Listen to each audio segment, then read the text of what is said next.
Good morning, everybody. It's Claudia with Cabin Talk. And this is a program of WGDR Plainfield and WGDH Hardwood. We need to keep community radio stations open. And one of the reasons is so we can have people on like Jenn Campus. The reason I wanted to have you on today is a new book that you're writing, and Harry Potter, step aside, Lord of the Rings, you got nothing on Jenn. That's all I can tell you. So it's in that same genre, but it's a beautifully, beautifully illustrated book. And I will never get the title right, so you say it, because I can spell it here, but I have a hard time pronouncing it. So please help us. That's okay. The title of the book is called Dream of Ydalir, and that's spelled Y as in yes, D as in David, A as in apple, L as in love, I as in ice cream, and R as in remember. Great. And Ydalir is a place. It's a mythological place in the realm of Asgard, which, if there's any of those Marvel Comics Thor fans out there, people have kind of gotten more familiar with the Norse pantheon genre. But Ydalir is the home of one of the lesser-known gods of the Norse pantheon called Uller.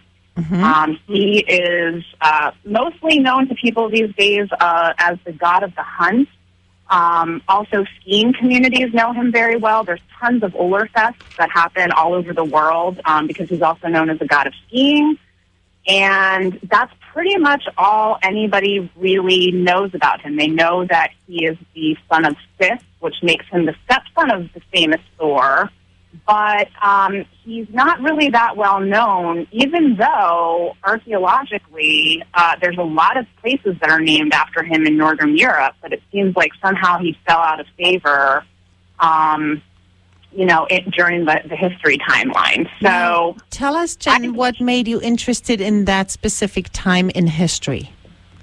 I just felt like it's a really compelling story. I'm a mythology geek. I love, learning about all kinds of, the different ancient gods and the way that people, used to have religion back in the day. And so I just felt that this was a really compelling character because he was so well known at some point and now not much is known about him. I felt that, it's really a subject that would be interesting to shed some light on and to really bring it to life.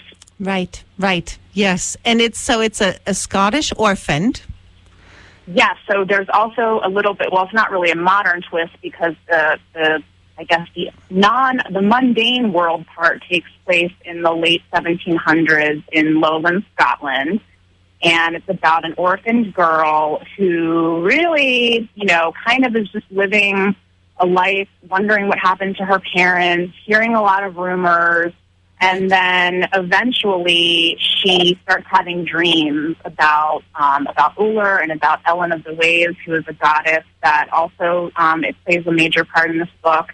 And they sort of guide her on this journey of myth and magic. And she finds out that the key to her survival is linked to her past. And so they kind of help her and guide her to discover what her past is. And I'm not going to tell you what it is because this is why everybody's going to read the book. Exactly. That is very fun, and it's a really great adventure story. There's a lot of mythology, and of course there's the illustrations. And there's two different types of illustrations in the book. One is going to be some color art that's really going to be portraits of the characters and also maybe some of the really compelling moments that happen in the book.